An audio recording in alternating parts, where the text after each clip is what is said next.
Yan.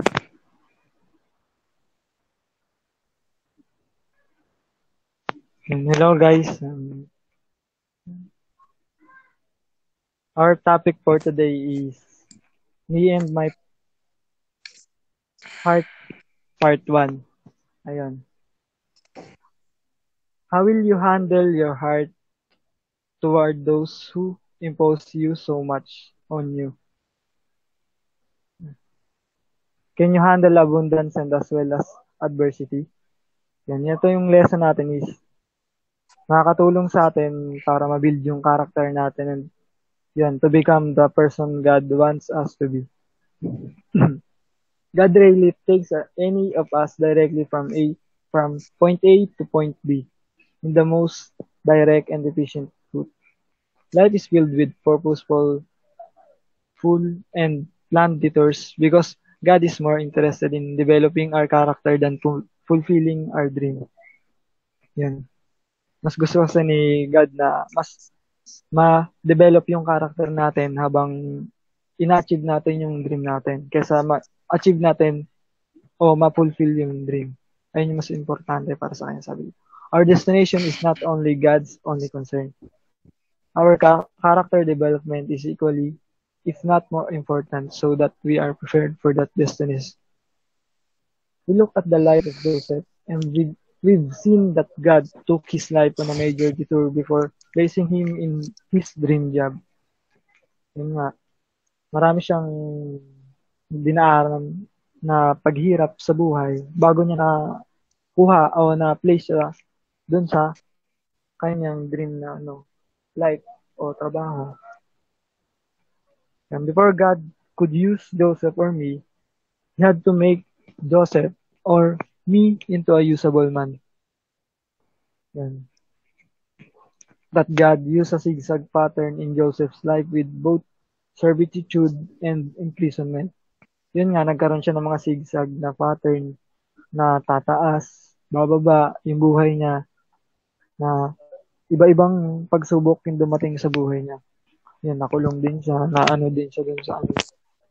Yan, nevertheless, Joseph's character and faithfulness never diminished. Yan, hindi nawala yung character niya. Nandun pa rin yung pagiging mabuting tao niya, saka yung pananampalataya niya sa Diyos. Hindi nawala.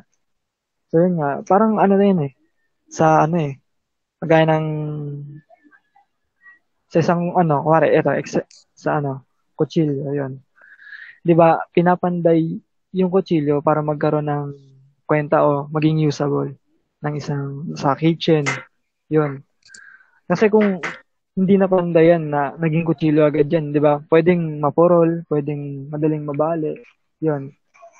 Kaya yun, mas importante kay God yung maging ma-develop yung character kaysa ma-fulfill yung dream. Ano lang naman rin yan kumbaga, importante din yan. Big idea of Me and My Heart is when you have been beat up, forgotten, abandoned, imprisoned, and you've come through it all and found great success and your dreams fulfilled. Yan. Pag nakaranas ka ng mga ganito na beat, forgotten, abandoned, imprisoned. Sa dilemma ni Joseph, Joseph was rejected by his brothers. Yun nga na na-reject rin siya ng kanyang mga kapatid kasi yun, nainggit niya, di ba? Yun. Sold into slavery by the Midianites.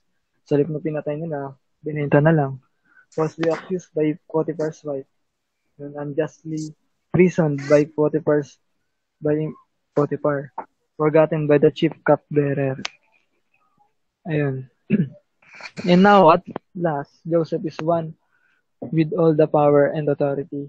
Finally, he's the one in control. Yung naging na nga siya, kanang kamay ba ng Pharaoh. Yun. How will he react? Ayun yun Yun yung tanong dito ano ba yung naging reaction ni Joseph? Ito yung Joseph. Ito daw yung nasa puso ni Joseph. Joseph's heart has been deeply wounded over and over. What condition is it now? Yun nga, mababasa natin sa figure na to, makikita natin na si Joseph is loved by father. Ayun, minahal siya ng kanyang ama. Pero, hated by his brothers. Yun nga, na ayaw sa kanya. Nainggit. Kasi siya yung favorite ng papa nila. Approved by Potiphar, yun. Si nga, di ba, nung napasok siya sa prison, kinuha siyang alipin ni Potiphar eh. So, ngayon naman, nung na-approve mo siya din, inaccuse naman siya ng asawa ni Potiphar. Sa approve naman ng warden, nakulong ulit yun. Nakulong. Ay, hindi. Basta yun. Forgotten by cupbearer din. Tapos approved by Pharaoh. Why would God allow all these detours? Because God cares more about the development of the dreamer than He cares about the fulfillment of the dream. Mas kinikare ni God yung development ng isang dreamer. Kasi hindi mo naman ma-achieve yan kung hindi ka dumaan sa mga paghihirap, di ba? Natural naman sa buhay ng tao yun, na may mga paghihirap. Lahat naman tayo nakakaranas niyan. Kahit sabihin mo yung mga parang achieve na nila yung dreams nila, pero may mga problema din yan. May mga sigsag din na dinadaanan. The next part of the discussion will go through the challenges Joseph encountered and how it developed him as the person God wanted him to be. Ayan. Marami siya na-encounter dahil, yun nga, gusto ng Diyos na ma-develop yung character niya na maging mabuting tao siya, na yung puso niya mapanday din, na maging mabuti siyang tao kahit yung iba hindi na sinusuklian ng kabutihan yung ginagawa niya. So, ayan. Sa reflection na tayo. So reflection, di ba, paikot yan? Tatanungin ko isa-isa. Ano ba yung naintindihan nyo sa... Game. Ayun, game. Sa number 1. Kahit ako muna. Pwede naman para ako muna yung example. Tas, kayo na. Number 1, why is it important to be aware of your overall attitude about life? Ano ba yung important na maging aware tayo sa lahat ng attitude natin? Yun nga, na yun, kasi di ba minsan kapag naabuso na tayo, nasasaktan, sabi nga nila may kasabihan tayo na ngipin sa ngipin, mata sa mata, di ba? Kung ano yung ginawa niya, ganun yung gagawin mo. Pero yun nga, na kahit masama yung ginagawa sa'yo, suklihan mo pa rin ang kabutihan kagaya ng ginawa ni Joseph. Para sa akin, ganun. Kailangan, yun yung ko dito sa topic na to. So, number 2, how do you understand this statement? God is more interested in developing our character than fulfilling our dream. Yun. Yung mga paghihirap naman na nararanasan natin sa buhay, yung mga sigsag na yan, nadadaanan natin para ma-develop yung character natin sa habang pinupulfill yung dream natin. Yun nga. Kaya, yun, yung attitude natin, doon, nakapokus doon yun na kailangan yung maging stay put lang tayo sa hindi tayo tatagilid dun sa damdamin natin. Wag yung kasi minsan sa atin, kaya yung iba nakakapatay dahil sa damdamin yung inuuna nila. Sobrang galit, yun nila nakapapatay. Pero depende naman. So, number 3, how do you consider to always having the right attitude even in the crisis of life? Yan, sa ginawa ni Joseph, ganun, naging mabuti pa rin siya kahit ganun na yung ginagawa sa kanya ng kapatid niya. Kahit inakusahan siya, hindi naman niya ginawa. Kinalimutan siya nung cupbearer na yun. Tapos, yun, naging mabuti pa rin siya. Hindi siya gumante o gumawa ng masama. Pinurgive niya yung mga kapatid niya. Yan. What current situation you go through now that might challenge you to respond with the right attitude?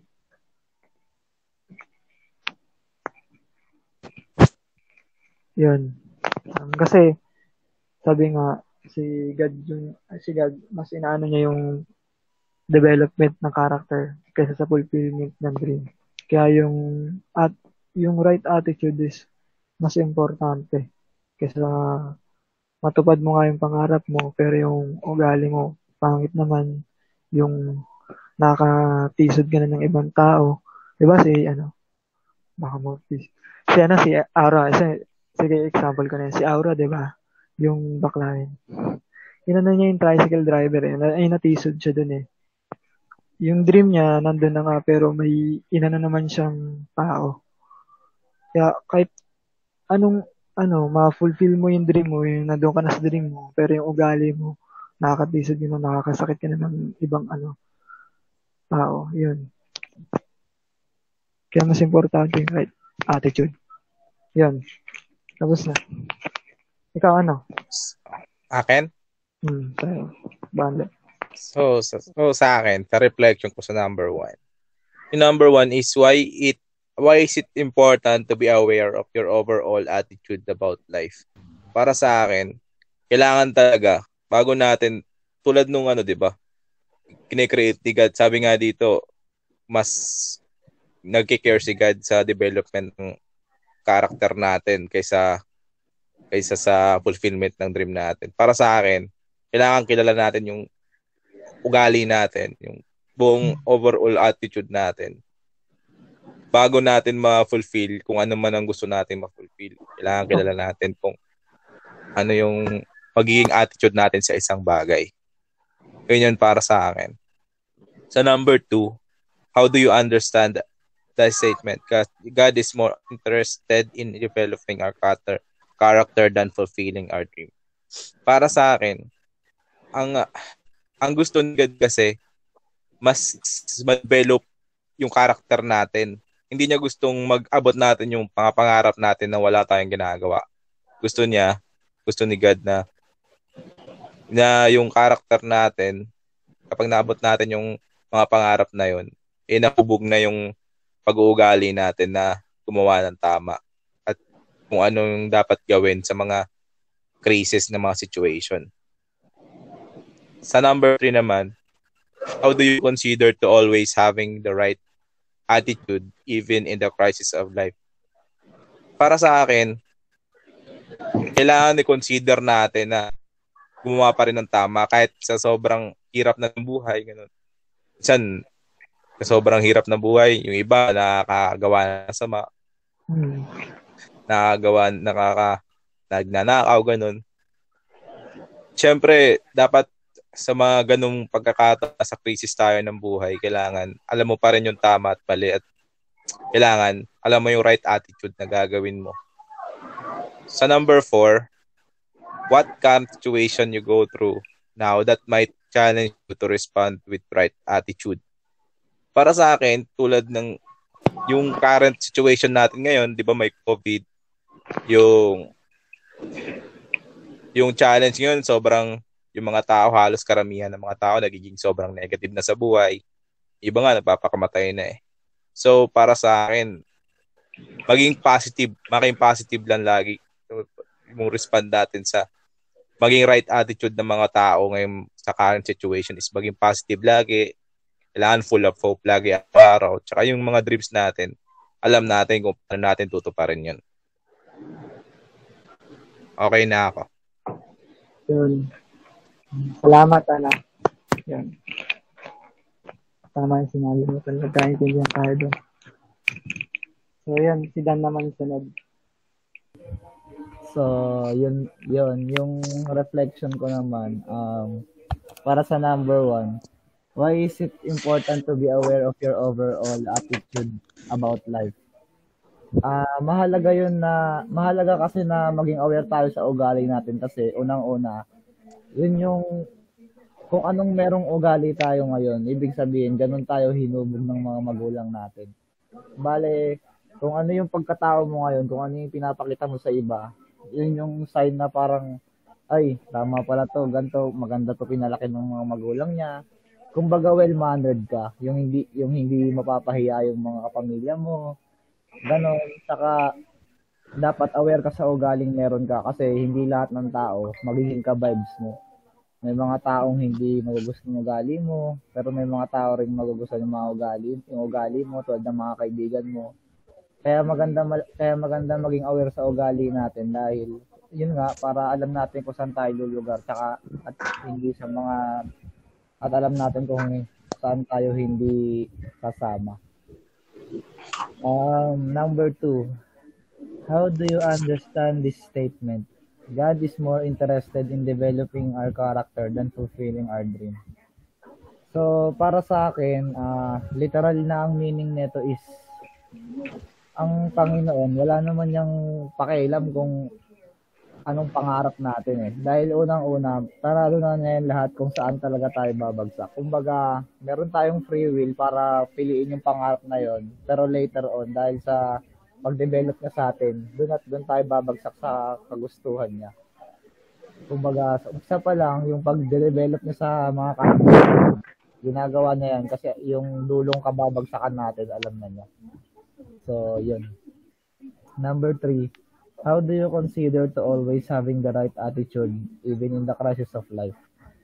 Kasi kung hindi mo gagawin yung tamang attitude sa kalagitnaan ng krisis, magkakagulo talaga. Parang ngayon, last year, parang 2020, halos lahat na parang kamalasan sa buhay, bumagsak sa atin sa buong mundo eh. Kung magiging nega ka, di wala ka rin patutunguhan. Kaya dapat, tulad nga ng sabi ni Enric Balendo, think positive lang kahit anong mangyari para makasurvive. Number 4, what current situation you go through now that might challenge you to respond with right attitude? Bali yung thesis talaga to eh. Kung hindi lang to binalita kanina sa akin eh. Hindi ako magpapanik eh. Bali yung thesis talaga ngayon yung sa tingin kong makakapag-trigger sa ugali ko na nanahimik eh. So, yun lang. Salamat. Yun. Ayan. Yun nga. Ganda yung mga sinabi dito. Naintindihan niyo yung... Buti naman naintindihan niyo yung tinuro. Kahit magulo. Ako na? So, okay ka na.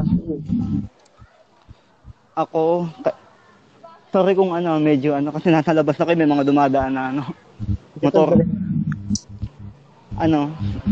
Siguro sa akin kay chapter 1, why is it important to be aware of your overall attitude about life? Siguro yung kailangan sa akin dito parang kailangan sobrang importante ng aware ka sa attitude mo.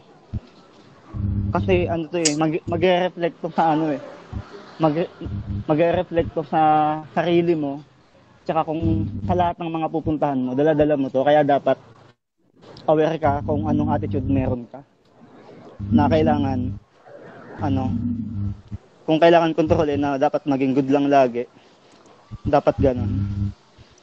Kasi dala-dala natin to kahit saan. Tayo to, yung sarili nating attitude. Tayo nagdadala. Yung kay number 2 naman, how do you understand this statement? God is more interested developing our character than fulfilling our dream.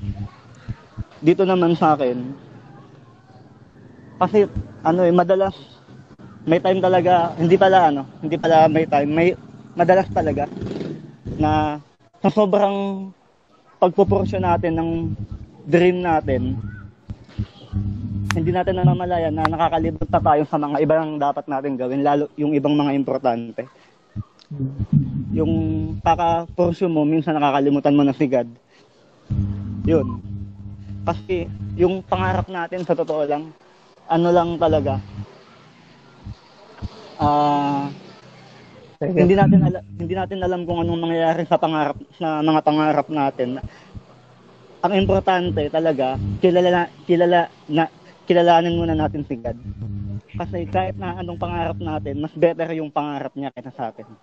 Ang gawin lang natin, magtiwala sa kanya, tsaka wag tumigil. Tuloy-tuloy lang. Sa una lang, parang dito papasok yung mga yung mga pag nare-reject tayo, ganun. Hindi natin alam na yung rejection na yun, lang pala. Yung mga rejection ng pag-pursue natin sa mga pangarap natin minsan na sisira, nawawala. Pero nire-redirect lang tayo ni God. Kailangan lang munang mahubog yung natin, yung character natin, kasi siya mismo may nakareding pangarap para sa atin. At mas maganda yun. Number 3 naman, how do you consider to always having right attitude even in the crisis of life? Siguro importante ito, lalo sa crisis. Halimbawa ngayon, yung nangyayari, di ba? Talagang ang laki ng epekto lalo sa mga mental health natin. Gaya ng sabi ni Balendo kanina, ang dami nang nagpapakamatay. Nakakagawa tayo ng minsan pag nagpapadala tayo sa maling attitude, nakakagawa tayo ng mga pang permanent decision lang dahil sa attitude natin na na mga pang permanent na decision dahil sa mga temporary lang na attitude natin na minsan nagpapalit-palit. Kaya importante talaga na may right attitude tayo lalo sa time of crisis.